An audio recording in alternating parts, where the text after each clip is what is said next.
Good evening everybody. তোমাদের ভেক্টরের scalar vector চ্যাপ্টারের লাস্ট পার্ট যেটা ছিল আপেক্ষিক গতি, সেই আপেক্ষিক গতির এমসিকিউগুলোর হিন্টস কিছু দিয়ে দিচ্ছি। অ্যাকচুয়ালি এইটা একটু সময় কমানোর জন্য আমি আগে এই অঙ্কগুলো করে রেখেছি। আমি তোমাদেরকে অঙ্কগুলো কিভাবে হলো সেটা একটু বুঝিয়ে দিচ্ছি। তো প্রথম যে অঙ্কটা আছে তোমার হচ্ছে 85 অঙ্কটা। 85 অঙ্কটা যেটা দেওয়া আছে, দেখো দুটি বস্তু কণা মানে দুটি কণা পরস্পরের সঙ্গে থিটা কোণে যাত্রা শুরু করলো এবং যাত্রা শুরু করার পর থিটা কোণে যাত্রা শুরু করলো এবং একটি কণা ইউ সমবেগে অন্যটি এ সমত্বরণে চলতে শুরু করলো। কত সময় পরে তাদের আপেক্ষিক বেগ সর্বনিম্ন হবে? ঠিক আছে, তাহলে এই ক্ষেত্রে যেমন ছবিটা আমি দেখিয়েছি, আপেক্ষিক বেগের তোমাদের যে থিওরিটা ছিল সেই থিওরি অনুযায়ী থিটা কোণে বস্তু যদি গতিশীল হয়, যে কোনো মুহূর্তে এ বস্তুটা এখানে আসছে এটা এবং সমবেগে, ইউ কিন্তু সমবেগে, আর বি বস্তুটা যে গতিশীল আছে এ কিন্তু একটা ত্বরণ নিয়ে গতিশীল হচ্ছে। ঠিক আছে, এ ত্বরণ নিয়ে গতিশীল হচ্ছে। তাহলে টি সময় পরে ও বিন্দু থেকে এ বস্তুটা এ দূরত্বে এলো, অর্থাৎ এই দূরত্বটা যেহেতু সমবেগে গেছে, এস ইজ ইকাল টু ভিটি, এটা হবে এস ইজ ইকাল টু ভিটি। আর এখানে তোমার ও বি যে দূরত্বটা এটা ত্বরণ নিয়ে গতিশীল হচ্ছে, সেই জন্য এটা দূরত্ব যদি বলা হয় সেক্ষেত্রে s is equal to u t plus half a t square, এই জিনিসটা হবে। যদিও আমাদের এখানে দূরত্বটা দরকার নেই, জাস্ট বেগটা দরকার হবে। তার মানে এ বিন্দুতে বস্তুটার বেগ ইউই থাকবে, কিন্তু বি বিন্দুতে বেগটা বৃদ্ধি পাবে। সেটা কত হবে? যেহেতু স্থির অবস্থা থেকে যাত্রা শুরু করেছে সেই জন্য বেগটা হচ্ছে এইটা, ভি ইকাল টু এটি হচ্ছে। ঠিক আছে, v equal to u plus a t থেকে পাই। তো টি সময় পরে আপেক্ষিক বেগ যদি ডব্লিউ হয়, আমরা জানি একটা সাপেক্ষে আর একটা আপেক্ষিক বেগ তোমার ভি মাইনাস ইউ হবে। ইউ এর সাপেক্ষে মানে এই বস্তুর সাপেক্ষে বেগটা বের করা হচ্ছে। সেক্ষেত্রে ডব্লিউ তার পরম মান বের করা হয়েছে, পরম মান সমান, এটা তোমরা ফর্মুলা জানো, v square equal to u square minus 2 u v cos theta. ঠিক আছে, আপেক্ষিক বেগের ডাইরেক্ট একদম মাইনাস করলাম, আর না হলে এটা প্লাস করলে এটা হচ্ছে 180 মাইনাস থিটা করতে হতো। ঠিক আছে, দিয়ে এখানে জাস্ট ভি এর ভ্যালুটা পুট করে দিয়েছি। ভি এর ভ্যালু যেটা আছে, ভি এর ভ্যালু এ স্কয়ার টি স্কয়ার, আর এটা তোমার যা ছিল তাই আছে। এবারে যেখানে ব্যাপারটা বলেছে দেখো সর্বনিম্ন হবে। ঠিক আছে, আপেক্ষিক বেগ সর্বনিম্ন হবে, তাহলে আপেক্ষিক বেগটা ডব্লু, তাহলে সর্বনিম্ন হওয়ার শর্ত এটা তোমরা আগেও করেছিলে কিছু জায়গায়, কয়েকটা জায়গায় ছিল। তো এইখানে তোমার কি হবে, টাইমের সাপেক্ষে আপেক্ষিক বেগটা ডেরিভেটিভ করতে হবে। এটা তোমরা ক্লাস 12-এ ম্যাথমেটিক্সে করবে, দেখবে এই ফার্স্ট অর্ডার ডেরিভেটিভ অর্থাৎ ডি ডাব্লিউ বাই ডিটি, এটা ম্যাক্সিমাম বা মিনিমাম হলেই 0 করতে হবে। তাহলে সেই জন্য ফার্স্ট অর্ডার ডেরিভেটিভটা আমরা বের করে নিয়েছি। এই ডেরিভেটিভটা কি করে হলো সেটা তোমরা আলাদাভাবে করতে পারো, সেই ইউভি ধরে। আমি এটা একবারে করে দিয়েছি, অর্থাৎ পুরোটাকে একটা কনস্ট্যান্ট মানে ইউ ধরলাম, u to the power half আছে, তো স্বাভাবিকভাবেই তাকে ডেরিভেটিভ করলে হাফ ইন্টু এটা u to the power half minus 1 হবে। আর বাকি এই পুরোটাকে আর একবার ডেরিভেটিভ করতে হবে, পুরোটাকে আবার ডেরিভেটিভ করলে 2 স্কোয়ার টি আসবে, মাইনাস এটার জন্য এখানে টিটা একটা বাদ যাবে। তো এবারে সর্বনিম্ন হতে হলে এটা ইকাল টু 0 হতে হবে। তাহলে 0 যদি হয় তাহলে সেক্ষেত্রে 0 করে ক্যালকুলেশনটা করেছি, দেখো টি ইকাল টু এটা বেরিয়ে গেছে। ঠিক আছে, তার মানে এখানে যে অপশনটা আছে সেই অপশনটা হচ্ছে অপশন সি এরটা, u by a cos theta.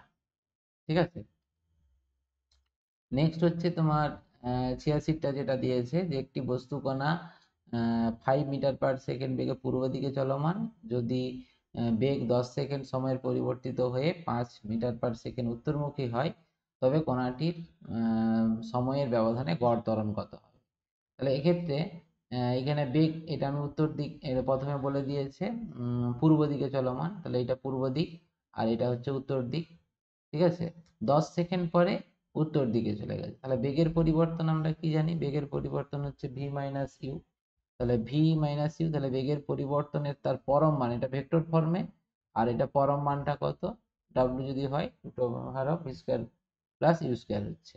তাহলে ত্বরণ সমান কত, আমরা জানি বেগ পরিবর্তন বাই সময়, তাহলে জাস্ট বসিয়ে দিয়েছি, ভ্যালু বস করে দিয়েছি, এইটি উত্তর আসছে। ঠিক আছে, তাহলে এক্ষেত্রে অভিমুখটা কি হবে না, অভিমুখ এই যে দেখতেই পাচ্ছ, আপেক্ষিক বেগের রেসপেক্টে যদি করি একজনের সাপেক্ষে আর একজন, তো তখন অভিমুখটা এই বরাবর হচ্ছে লব্ধি। এটা যদি থিটা হয়, থিটা সমান এটা বসানো হয়েছে 45 ডিগ্রি। 45 ডিগ্রি মানে এটার অভিমুখটা কোন দিকে হচ্ছে? এটা এটা হচ্ছে তোমার পূর্ব দিক, আর এটা হচ্ছে উত্তর দিক। তাহলে উত্তর, সরি পশ্চিম দিক, আর এটা হচ্ছে উত্তর দিক, তাহলে উত্তর পশ্চিম দিকে। ঠিক আছে, অপশন এ টা। আচ্ছা, অল্টারনেটিভ প্রসেস এখানে একটা দেখিয়ে দিয়েছি, দেখো অল্টারনেটিভ প্রসেস মানে আপেক্ষিক বেগটাকে এরকম ভেক্টর ফর্মেও লেখা যায়।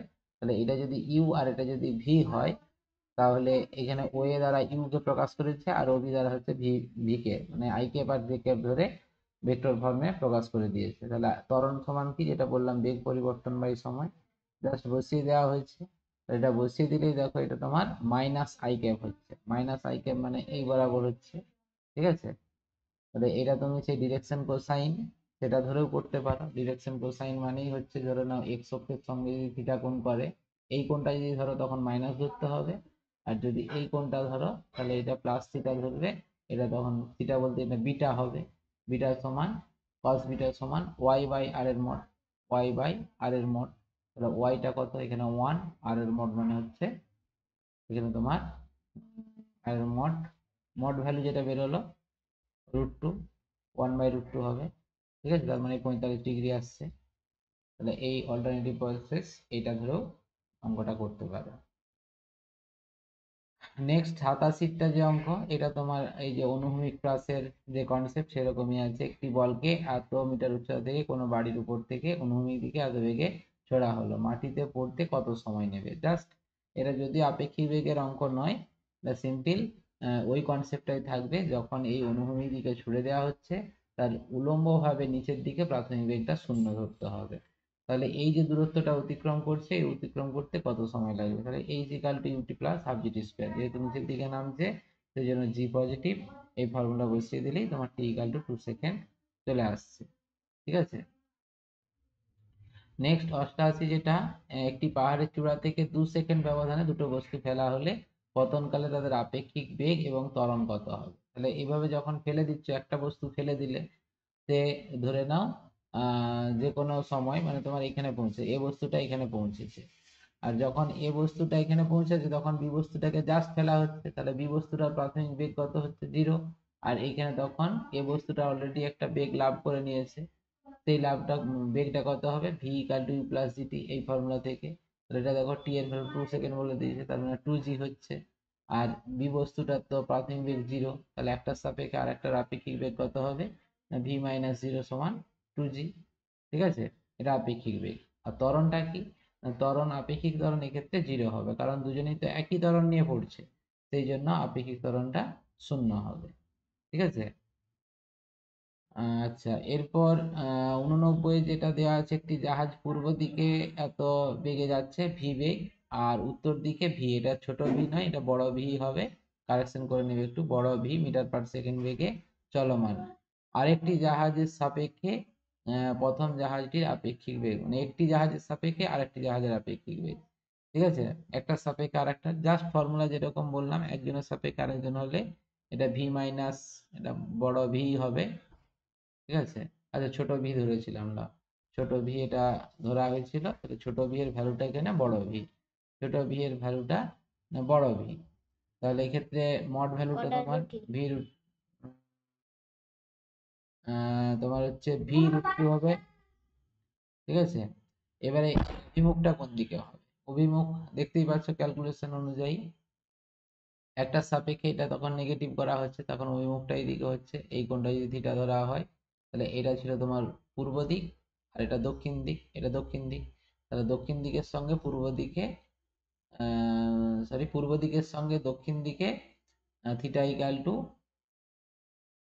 আচ্ছা দক্ষিণ পশ্চিম তোমার হচ্ছে পূর্ব, পূর্ব আর দক্ষিণ, পূর্ব দক্ষিণ বলছে, দক্ষিণ পূর্ব, তো দক্ষিণ পূর্ব যে অপশনটা আছে এটা। ঠিক আছে, এই উত্তরটা হচ্ছে। নেক্সট 90 যেটা দেওয়া আছে, দেখো একটি বাস 50 কিমি/আওয়ার গতিতে ঠিক উত্তর দিকে চলছে। প্রথমে একটা তো উত্তর দিকে যাচ্ছে, তারপরে দ্রুতির পরিবর্তন না করে, মানে তার বেগের যে মানটা ছিল তার অভিমুখের কোনো পরিবর্তন না করে 90 ডিগ্রি ঘুরে গেল বাম দিকে ঘুরে গেছে, মানে সেটা যাচ্ছে কিন্তু পশ্চিম দিকে। ঠিক আছে, বাসটির বেগ পরিবর্তন কত? তাহলে বেগ পরিবর্তন একটু আগে যেটা করলাম ভি মাইনাস ইউ, তাহলে এটা ভেক্টর ফর্মে আমি এখানে দেখিয়েছি। কেন না, এইটা হচ্ছে তোমার ওয়াই অক্ষ, পজিটিভ। ঠিক আছে, প্রথমে যেটা গেল ইউ, ইউটা হচ্ছে পজিটিভ, দেখো পজিটিভ যে অক্ষ। আর ভিটা কি না, যেহেতু নেগেটিভ দিকে গেছে, নেগেটিভ এক্স অক্ষ বরাবর, সেই জন্য মাইনাস আই ক্যাপ হয়েছে। ঠিক আছে, তাহলে বেগের পরিবর্তন আমরা জানি ভি মাইনাস ইউ, তাহলে ভি এর ভ্যালু বসিয়ে দিলাম আর ইউ এর ভ্যালু বসিয়ে দিলাম, তাহলে দুটোই মাইনাস হচ্ছে। দুটোই মাইনাস মানে হচ্ছে থার্ড কোঅর্ডিনেট এটা হবে, এটা হচ্ছে তোমার লব্ধি। ঠিক আছে, লব্ধিটা তোমার এইদিকে হচ্ছে, থার্ড কোঅর্ডিনেটে থাকছে। তাহলে তার পরম মানটা আমরা বের করে নিয়েছি ইউ√2। তাহলে এবারে বুঝতেই পারছো অভিমুখটা কোন দিকে হবে, এটা ছিল পশ্চিম দিক আর এটা ছিল দক্ষিণ দিক। ঠিক আছে, সেই জন্য দক্ষিণ পশ্চিম হচ্ছে, দক্ষিণ পশ্চিম তোমার হচ্ছে 70.7 দক্ষিণ পশ্চিমে।